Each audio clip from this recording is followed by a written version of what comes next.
Nakatanggap ng tawag si Mabel makaraan ng ilang araw. Sa kabutihang palad nakapasa siya sa interview at maaari na siyang magsimula sa lalong madaling panahon. Bagamat nabawasan ng kanyang problema, hindi niya mapigilang malungkot dahil kapalit ng bagong trabaho ay ang tuluyan niyang paglisan ni Paris sa boarding house na naging tirahan nila ng ilang taon. Marami silang nabuong alaala sa lugar na yon na hindi niya malilimutan. Gayunpaman, laking pasasalamat niya sa landlady at hindi sila tinuring nito na iba. Pakiramdam niya'y nakahanap siya ng ikalawang magulang sa presensya nito. Mauna na po kami ni Paris. Salamat po sa lahat ng tulong niyo sa aming dalawa. Tatanawin po namin ito bilang utang na loob. Emosyonal na mensahe ni Mabel sa landlady. Paglabas nila ng paupahan, bitbit ng kanilang mga maleta.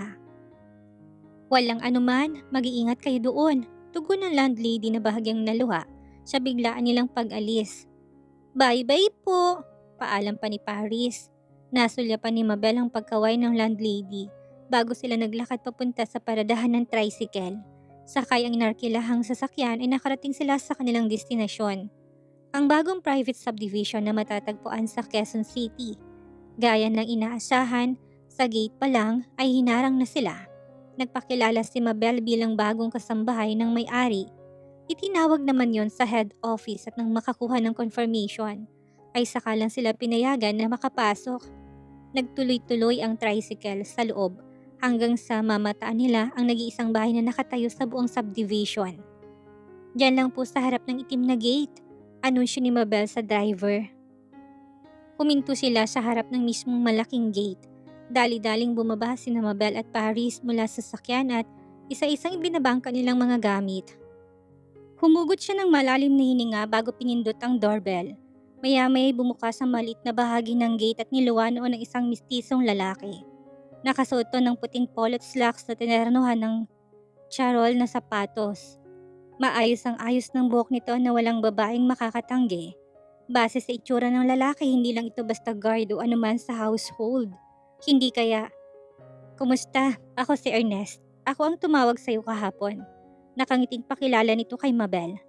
"Ah, oo, ikaw nga. Natutuwa ko makilala ka." Mahiyain siyang ngumiti. "Pwede na ba kaming pumasok?" "Oo naman," sagot nito.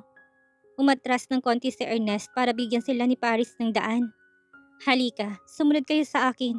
Utos niya habang sinusundan nila ang mga hakbang nito papunta sa pasukan ng bahay. Malayong distansya ng mansyon mula sa mismong gate, pero hindi naging problema kina Mabel sapagkat busog ang kanilang mga mata sa magagandang tanawin na nadadaanan nila.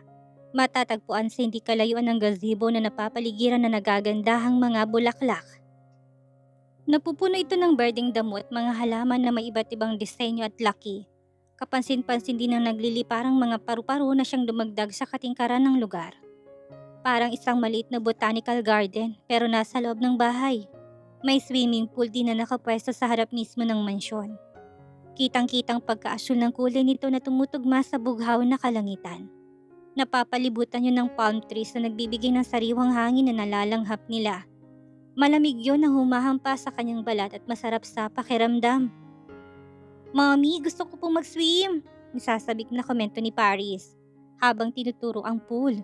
Maaga pang naging pagtugon ni Mabel. "Shh, anak, hindi tayo magbabakasyon dito. Nandito si Mommy para magtrabaho. Hayaan mo, balang araw titira ka rin sa magandang bahay na may resort. Pero sa ngayon, tiis-tiis muna tayo, okay?" Pabulong niyang saad sa bata. "Okay po, Mommy ko." Nagpatuloy sila sa paglalakad hanggang sa marating nilang entrada ng mansyon. Tatlong palapag ang bahay kasamang rooftop at berandang nasa itaas mismo ng garahe. Napaawang ang kanyang bibig. Nakaparada lang naman sa garahe ang tatlong magagarang sasakyan na tanging sa foreign films niya lang nakikita. Diyos ko, kung sino man ang may-ari ng lugar na to, siguro'y bilyonaryo o isang may pangalan sa Hollywood. Walk of Fame. "Miss," pukaw ni Ernest sa mag-ina. Huli nang mapansin niyang bukas ang malaking arko ng pintuang nagsisilbing main door ng kabahayan. Tarantang sumunod si Mabel habang hawak-hawak ang anak niya mula sa likod. Habang humahakbang sila sa puting vinyl flooring ng salas, paalala ni Ernest, "Maghintay kayo dito, ipapakilala ko kayo sa boss ko." Tumango si Mabel bilang sagot. Sige po. Nang makaakyat si Ernest, sakto namang sinalubong sila ni Jazz na galing sa south direction ng bahay. Nasasabik na niyakap siya ng kaibigan. Mars! Kanina pa ako atat na makita ka. Grabe, finally makakasama na kita sa work. Tumawa si Mabel. At kanina pa ako nagsasabik sa chismis na hatid mo. Kumalas agad si Mabel at ngumiti ng malapad. Lumipat naman ang tingin niya sa babaeng nasa tabi ni Jazz. Lumapit ang babae at inilahad ang kamay. Ako nga pala si Hyacinth, masiglang sabi nito. Tulad ni Jazz ay nakasuot din si Hyacinth ng maid uniform. Nakipagkamay naman si Mabel kay Hyacinth. Ako naman si Mabel, best friend ni Jazz. Inaasahan ko nang makatrabaho ka. Hello Paris, maligayang pagdating sa bago mong bahay. Bati ni Jazz sa anak ni Mabel na nakakapit sa bewang nito. Salamat po. Anak mo, Ate Mabel? Usisa ni Hyacinth. Oo, nag-iisa kong baby girl na maganda. Sabi niya sabay hawak ni Mabel sa baba ni Paris. Mars, sigurado ka bang okay lang talaga sa amon natin na patirahin ditong anak ko? Hanggang ngayon ba naman iniisip mo pa rin yan? Pambihira, nailing na reaksyon ni Jazz. Baka kapag nakilala mo yung boss natin, magbago ang... Hindi na natapos pa ni Jazz ang sasabihin ng mamataan nila. Ang pagbaba ni Ernest mula sa second floor kasama isang lalaki. Kusang namilog ang mga mata ni Mabel kasabay ng unti-unting paninigas ng kanyang katawan. Malayo pa lamang ngunit nakilala niya na kaagad ang lalaking kasunod ni Ernest na nakatungong naglalakad pababa ng eleganteng hagdan. Lumipas man ang mahabang panahon, hindi mabubura sa isip niya ang gwapong mukha ng lalaking minsan niyang sinaktan at niloko. Sa paghakbang nito palapit sa kanya ay nagangat ng tingin ng lalaki. Navi? Pabulong na tinawag ni Mabel ang lalaking nasa kanyang harapan. Ilang sandali bago siya muling nakakurap, para siyang binuhusan ng malamig na tubig sa kinatatayuan dahil makalipas ang 7 taon ay muling nagkrusan landas nila ng dating asawa. At hindi lang siya dating asawa. Si Navi Reinhardt ay isa sa pinakamagaling na mga awit sa henerasyong ito. Ang dating payat na 21 anyos na aspiring musician na anak ng mag-asawang negosyante ay isa ng makisig at matipunong lalaki. Malinis ang pagkakagupit ng buhok nito. Taglay din niya ang tsokolating kulay ng mga mata. Matangos na ilong, may perpektong hugis ng mga labi na kaakit-akit at kay sarap halikan. Balbas sarado din ito na lalong dumagdag sa kakisigan ng lalaki. Isang perpektong boyfriend material kung iisipin. Gayunpaman sa kabila ng kagupuhan niya ay may isang bagay na nawawala. Ang kanyang ngiti. Nakatingin lang ito sa kanya ng diretso at walang mababasang kahit na anong ekspresyon sa mukha nito. Sir, gusto ko pong ipakilala si Mabel de Guzman. Siya ang bagong kasambahay na hinire ko para sa inyo. Basag ni Ernest sa katahimikan sa pagpapakilala kay Mabel sa kanyang amo. Kusang humigpit ang hawak ni Mabel sa anak niyang si Paris na nasa tabi niya. Walang tigil ang puso niya sa pagkabog, lalo nang humakbang pa ng konti si Navi palapit sa kanya. Ako ang may-ari ng bahay. Natutuwa ko makilala ka, Miss de Guzman. Sabi nito nang hindi inilalahad ang kamay. Duda siya kung talaga bang nagagalak itong makilala siya sapagkat ramdam niyang diin sa boses nito nang banggitin ni Navi ang kanyang apelyido sa pagkadalaga. Pinilit niyang kumilos ng normal. Sinikap niyang ngumiti kahit na gusto niyang magpalamon sa lupa. Dahil sa kahihiyan, natutuwa rin po kung makilala kayo, sabi niya sa halos pabulong na boses. Bumaba ang tingin ni Navi kay Paris, ngunit sa halip na magtago sa likod niya ay nanatili lamang itong nakayakap kay Mabel. Hindi ko nalaman na magdadala ka ng bata, banggit nito. Anak mo ba to? Sabay turo nito sa bata. Opo sir, wika ni Mabel. Pasensya na po Sir Navi, hindi ko nabanggit kay Ernest na isasama ni Mabel ang anak niyo dito. Pagsingit ni Jazz sa usapan. Baka po pwedeng payagan niyo ng batang tumira dito kasamang nanay niya. Wala po kasi mapag-iiwanan sa bata eh. Tahimik at nakatitig lamang si Navi sa cute at magandang batang nasa harap nito. Na-surprise ang lahat sa sumunod na eksena ng ilahad ng batang isa niyang kamay kay Navi at nagpakilala. Kumusta po mister? Ako po si Paris. Ang cute na baby girl ni Mommy Mabel ko. Inosenteng wika ng bata habang nakangiti ng pagkatamis-tamis.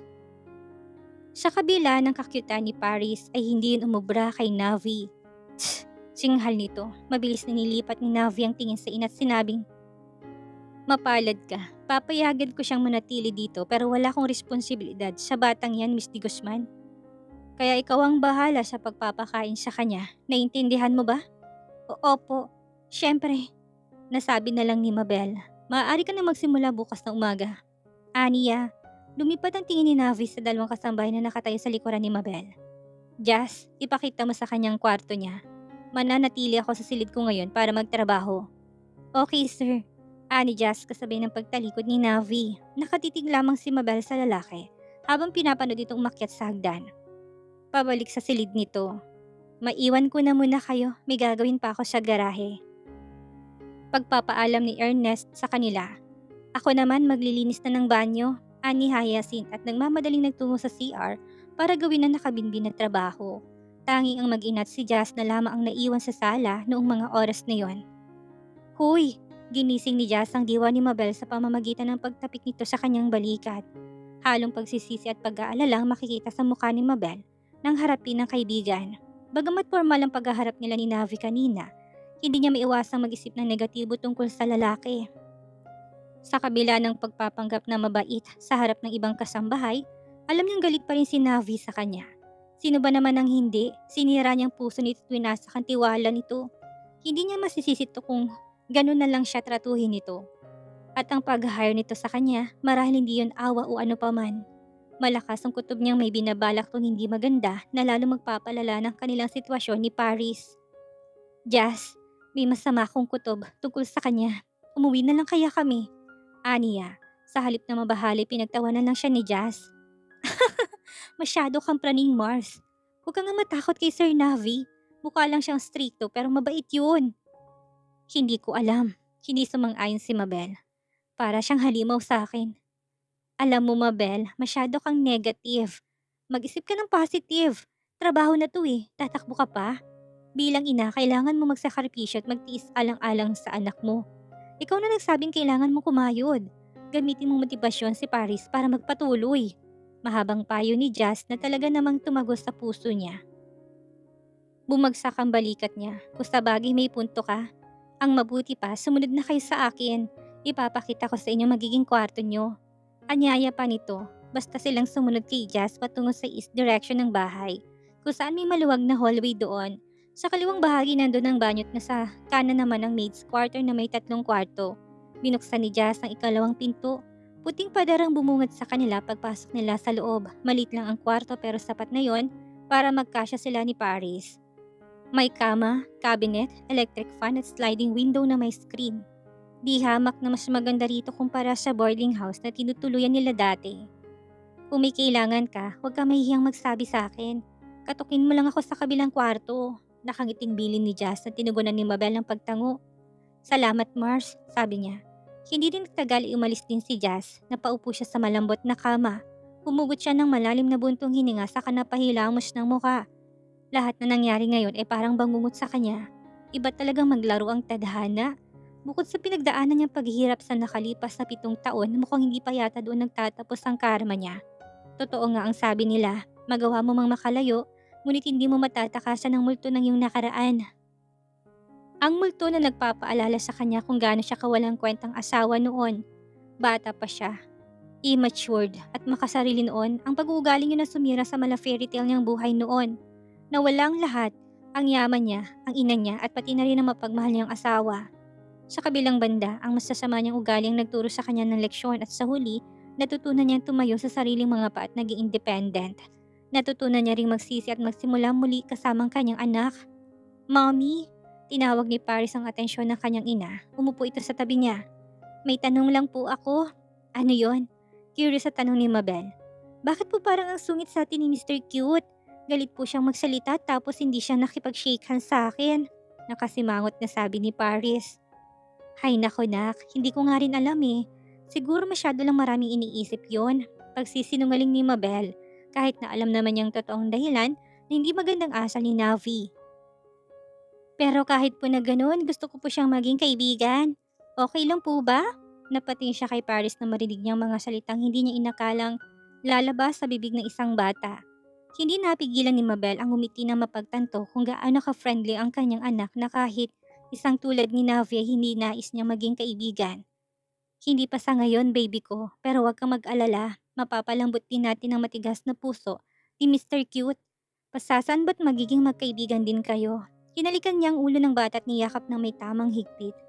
Hating gabi na, ngunit hindi pa rin dinadalaw ng antok si Mabel. Ilang oras na siyang nakahiga sa tabi ni Paris habang pinagmamasdan ng bata na mahimbing nang natutulog.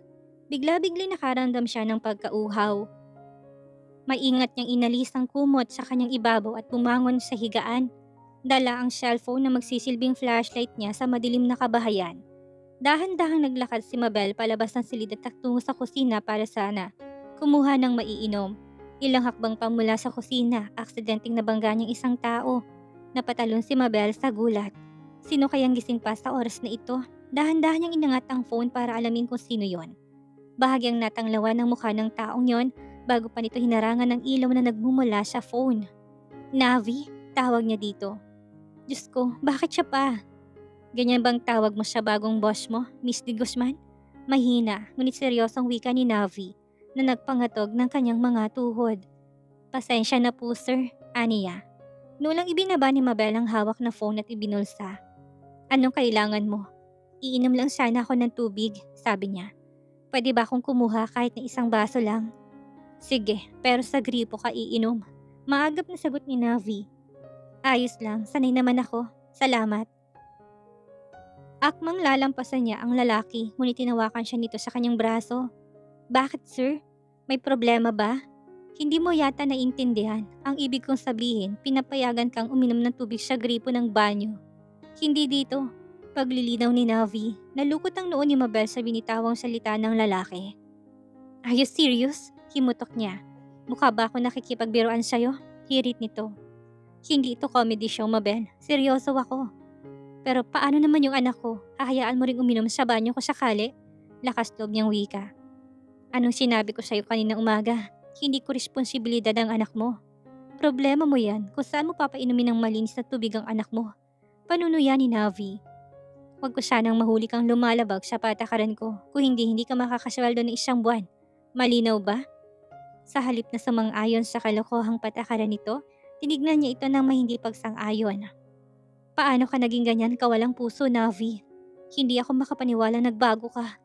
Walang puso? Tumawa to. Oo, siguro tama ka. Nawala ang puso ko mula nang lokohin mo ko. Kasalanan mo kung bakit ako nagkaganito, Mabel. Binago mong buhay ko ng miserable. Dinig niyang malalaking hakbang ng lalaki papunta sa kanyang likuran. Nagulat si Mabel nang maramdaman ang kamay nito sa kanyang balikat. Hindi mo ba alam ang nangyari sa nanay ko? Namatay siya sa atake sa puso. Matapos malaman ang ginawa mo. Naging depressed ako at halos isuko kong karera ko noon. Wasak na wasak ang puso ko. Halos masirang ulo ko nang dahil sa'yo. Kung alam mo lang, pagmamaktol ni Navi sa likod ng kanyang tenga. Lalong diniina ni Navi ang pagkakahawak nito sa balikat ni Mabel. Nanginginig ito at halatang gigil na gigil. Bumitaw rin siya kalaunan at pinagpatuloy ang pagsasalita. Kung hindi dahil sa suporta ng tatay ko, hindi ako magiging nasa posisyon ko ngayon. Shit, ang tanga ko dahil hindi ako nakinig sa tatay ko na sinubukan niyang balaan ako tungkol sa'yo. Napakatanga ko para sa isang gold digger at lalakerong katulad mo. Sa pagkarinig ng mga panunuya nito, dumaloy ang pagsisisi sa kanya. Navi, bulong niya, nanginig ang baba niya habang napupuno ng luha ng sakit ng kanyang mga mata. Tinakpan ni Mabel ang mukha ng nanginginig ng mga kamay at nagsimulang humikbi. Ngayon, umiiyak ka na? Tumawa na mapanuya si Navi. O siya, tigilan mo na ako. Hindi na yun uubra. Hindi na ako yung dating Navi na bibigay ka agad sa kaartihan mo. Kahit na maglupasay ka pa dyan, wala kang mapagbabago. Sinira mo ang buhay ko. Bawat salitang binitawan ni Navi ay may hahambing sa isang patalim na paulit-ulit na tumatarak sa kanyang dibdib. Mas masakit to kaysa sa inakala niya. Ang matagal niyang paghihirap ay wala kumpara sa pinagdaanan nito. Anong klaseng tao siya? Napakawalang hiya niya. Navi, humihingi ako ng tawad sa mga naging kasalanan ko sa'yo at sa pamilya mo. Masyado kong inuna ang sarili ko, nagpakasasa ako sa pera mo. At sa mga oras na wala ka sa tabi ko nang hindi ko iniisip ang magiging epekto nun sa'yo. Naiintindihan ko kung masama pa rin ang loob mo sa akin at hindi kita masisisi kung hindi mo pa ako kayang patawarin. Tumungtong si Mabel sa kanyang mga daliri habang hinawakan ng pisngi nito. Tutal, nandito na rin lang ako. Hayaan mo kong makabawi at patunayan ang sarili ko sa'yo. Hayaan mo kong pagsilbihan ka hanggang sa makita ng mga mata mo kung gaano ko nagsisisi. Pagsusumamo niya dito. Huli na para makabawi sa lahat. Biglang sabi nito. Hinawakan siya ng lalaki sa pulso't mariin itong pinisil. Napaigtad si Mabel sa sakit ngunit baliwala yun kay Navi. Kung maliwanag lang ang paligid ay siguradong nandidilim ng paningin nito sa galit. Isang malaking pagkakamali ang nagpakita ka pa sa akin, Mabel. Ngayon, ipapalasap ko sa yung parehong impyernong buhay na hinintay ko. Pagsisisihan mong bumalik ka pa sa buhay ko. Napahawak si Mabel sa braso niya nang bitawan siya ni Navi. Bumagsak siya sa kanyang mga tuhod. Umiiyak na marinig ang mga yapak nito patungo sa itaas. Nang mahimasmasan ay dumaan siya sa banyo dalang isang baso. Bugto ang mga matang nakatitig siya sa salamin habang umiinom ng tubig na galing sa gripo. Naghilamos siya matapos noon na tahimik na bumalik sa kwarto. Naupo siya sa higaan sa kanya dinukot ang phone na nasa bulsa ng suot niyang shorts. Nag-scroll siya sa kanyang gallery at natagpuan ang isang scan wedding photo nila ni Navi.